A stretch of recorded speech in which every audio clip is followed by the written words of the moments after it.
sio sahihi kwa mchezo wa mpira wa miguu hasa kuchezwa bure. Nimewahi kufuatilia mara nyingi Yanga amecheza mechi zake bure.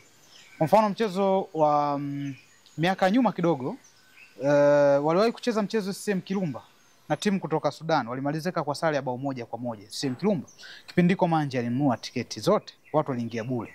Lakini pia kuna mechi ambazo Yanga na TP Mazembe, Manje huyo alilipia tiketi bure, Yanga akafungwa bao 1-0. Kuna mchezo mwingine wa finali, kwa mfano kombe la shirikisho, mchezo wa kwanza, mashabiki wa kujitokeza wengi sana, lakini utasikia taasisi zinunua zile tiketi, mashabiki almost waliingia pia bure, ukiondoa wale wachache ambao walipa tiketi zao za VIP.